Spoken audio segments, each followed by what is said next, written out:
धूप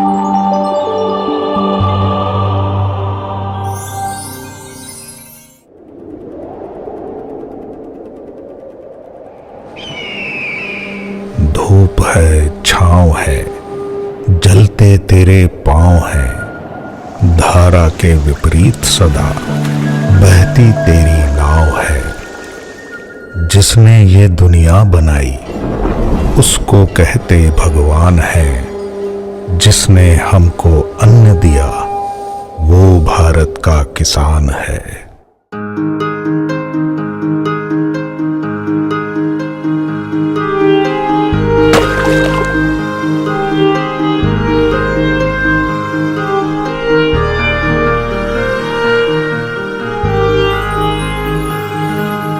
धन की आस कहाँ होती, वो जीवन सादा ही जीता है। उसको धीरज कौन बंधाए, अपने आंसू खुद पीता है। पेट हमारा भर कर वो तो खुद भूखा सो जाता है। वो किसान है खुद मिट कर जो जग का पालन करता है।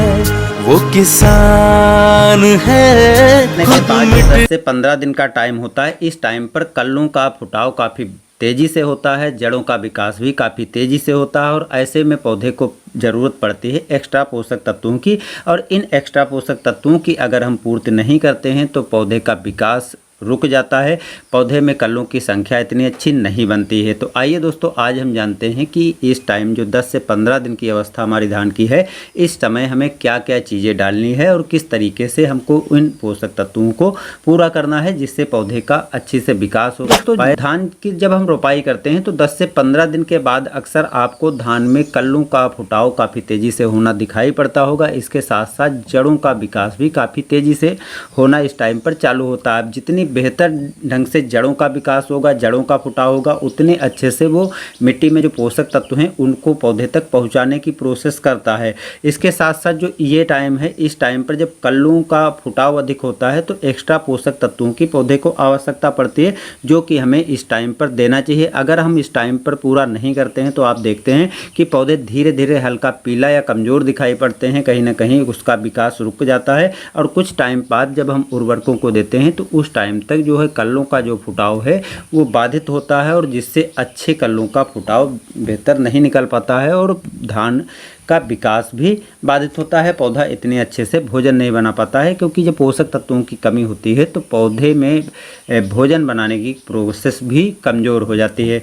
तो अब हमें क्या क्या चीज़ें इस टाइम पर करनी है, किन चीज़ों की ज़रूरत पड़ती है। देखिए, इस टाइम पर जब ये अवस्था होती है तो इस टाइम पर आपको पौधे के अच्छे विकास के लिए, कल्लों का फुटाव के लिए, जड़ों के विकास के लिए लीजिए जिसमें नाइट्रोजन, फास्फोरस और पोटास होती है। तो ये होती है। किसान भाइयों, धान की फसल में रोपाई के 30 दिन बाद कौन कौन से काम करने चाहिए जिससे धान के एक पौधे में ज़्यादा से ज़्यादा कल्ले निकले और धान के उत्पादन में बढ़ोतरी हो। किसान भाइयों, लगभग सभी क्षेत्रों में धान की रोपाई के बाद फसल 20-22 या 25-30 दिन के आसपास हो चुकी है। धान में अगर ज़्यादा से ज़्यादा कल्ले होंगे तो धान का उत्पादन भी अधिक निकलेगा। धान में 2 बार यूरिया देना चाहिए। 2 बार यूरिया अगर आप देंगे तो इससे धान की फसल में काफ़ी फायदा होगा और धान की जड़ों का विकास बढ़िया होगा, जिससे धान में कल्लों की संख्या बढ़ेगी। इसके अलावा किसान भाइयों, धान की फसल में 30-35 दिन के आसपास किसान भाई पानी में घुलनशील खाद का स्प्रे कर सकते हैं, जिससे धान की फसल में नाइट्रोजन, फास्फोरस और पोटास की पूर्ति होती है।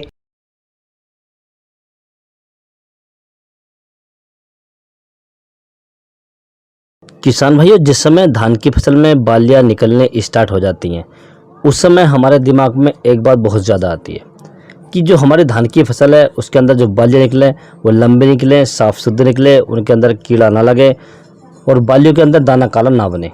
आपने अक्सर देखा होगा आजकल जो बालियाँ सफ़ेद हैं वो बहुत ज़्यादा हो रही हैं।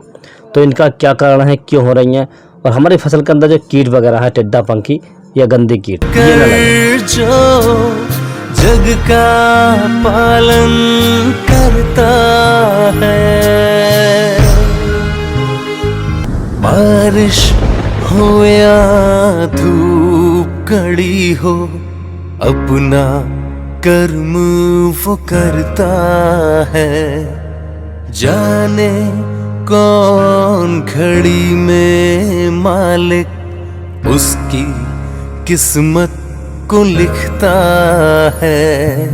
मिट्टी में पैदा होकर वो खुद मिट्टी में ही मिल जाता है। पेट हमारा भर कर वो तो खुद भूखा सो जाता है। कर्मशील है, दानी है वो, बन दधीची तन दे जाता है। वो किसान है खुद मिटकर जो जग का पालन कर जाता है।